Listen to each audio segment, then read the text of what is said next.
श्रद्धा और ज्ञान में अंतर। आज श्रद्धा के ऊपर पूरा संसार आधारित है। उनके गुरुजी जो कहते हैं बस उसी पे श्रद्धा करते हैं। श्रद्धा के प्रति ही अपना जीवन जीते रहते हैं। अब उससे उनको कोई पदार्थ का, वस्तु का, ईश्वर का ठीक ज्ञान हो पाता है नहीं हो पाता, उसके ऊपर कभी भी चिंतन नहीं करते, कभी भी उसके ऊपर कभी विचार नहीं करते और उसके विषय में जानने की भी इच्छा नहीं करते, क्योंकि वो गुरु ने उनके बोला है, उनके शास्त्रों में बोला गया। शास्त्र कैसे?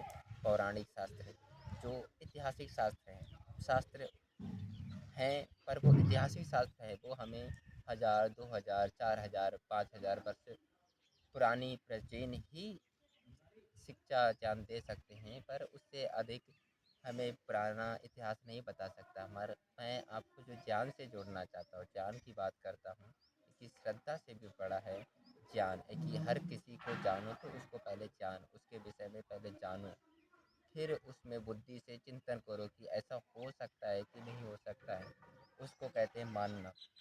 फिर उसको अपने स्वभाव में, अपने व्यवहार में, अपने आचरण में लाओ, उसको कहते हैं जीना। तो ये तीनों जो बातें हैं ये ज्ञान के अंतर्गत आती हैं कि पहले किसी भी पदार्थ को, संसार को, ईश्वर को, अपने आप को बहुत बातें आती हैं कि मैं आत्मा हूँ।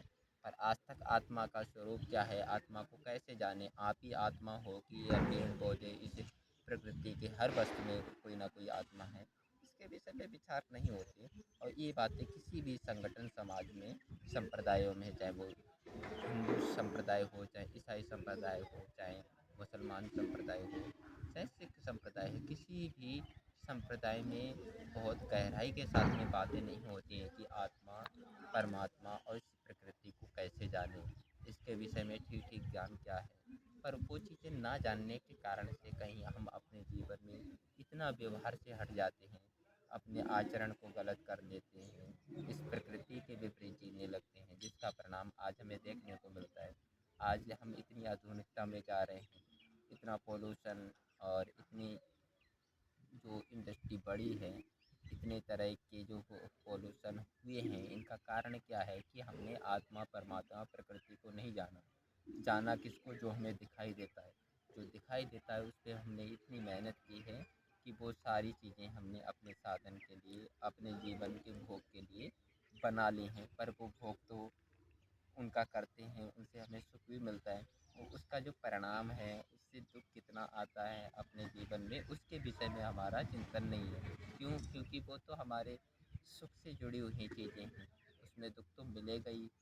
तो ये जो दुख मिलता है हमें पदार्थों से, वो किस लिए मिलता है, क्यों मिलता है? क्या दुख से हम पूरी तरह से हट सकते? नहीं हट सकते।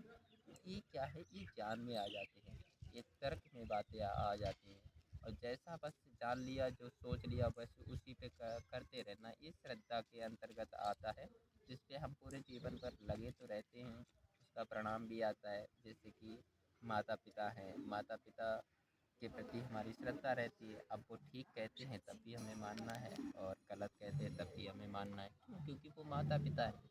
पर उनके प्रति जो ज्ञान ये है कि हाँ, अगर वो सही कहते हैं तब तो हमें मानना चाहिए, गलत कहते हैं तब हमें नहीं मानना चाहिए, स्वीकार नहीं करना चाहिए। इस तरह से अगर हम विचार करते हैं तो ये ज्ञान के अंतर्गत आ जाएगा। तो हम अंतर करना चाह रहे हैं कि श्रद्धा और ज्ञान क्या है। अगर श्रद्धा है पर वो ज्ञान की सहित है, तब तो वो श्रद्धा हमें धर्म, अर्थ, काम और मोक्ष, दुखों की निवृत्ति कराएगी। पर श्रद्धा ही है पर उसमें ज्ञान नहीं है, विवेक नहीं है, समझ नहीं है, तो वो श्रद्धा हमें कहीं ना कहीं अंधविश्वास में फंसा देती है। तो इन्हीं शब्दों के साथ में विराम लेते हैं।